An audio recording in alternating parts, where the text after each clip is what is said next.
Hey everyone, today I'm going to show you how to fix corrupted OBS video files using a built-in remuxing feature. Without any further ado, let's get started.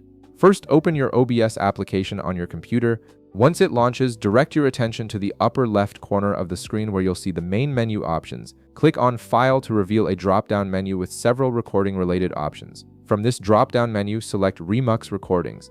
This opens OBS's remuxing tool, which is specifically designed to repair corrupted video files by repackaging them into a new container without re-encoding the actual video data.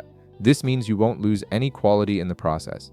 Now you'll see a window appear with fields for selecting your corrupted video file. Look for the OBS recording section, and right beside it you'll notice 3 dotted lines. Click on these dots to open a file browser that will let you navigate to where your corrupted video is stored.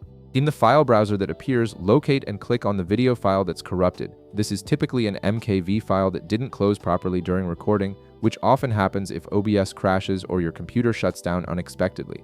Once you've selected the file, click Open to load it into the remuxing tool. With your corrupted file now loaded, look over to the right side of the remuxing window. You'll see a button labeled Remux. Go ahead and click this button to start the repair process. OBS will now begin creating a new MP4 copy of your video file. This process essentially takes the video and audio streams from your corrupted file and repackages them into a fresh MP4 container, which often fixes playback problems caused by issues with the MP4 container itself rather than the actual video content.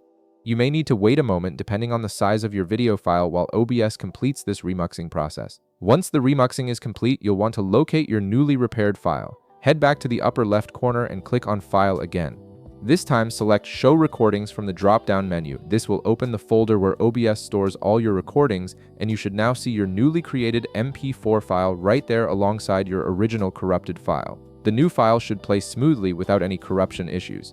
And that's it! You've successfully repaired your corrupted OBS recording using the built-in Remux feature. If this video helped you out, be sure to leave a like, subscribe, and I'll see you in the next one.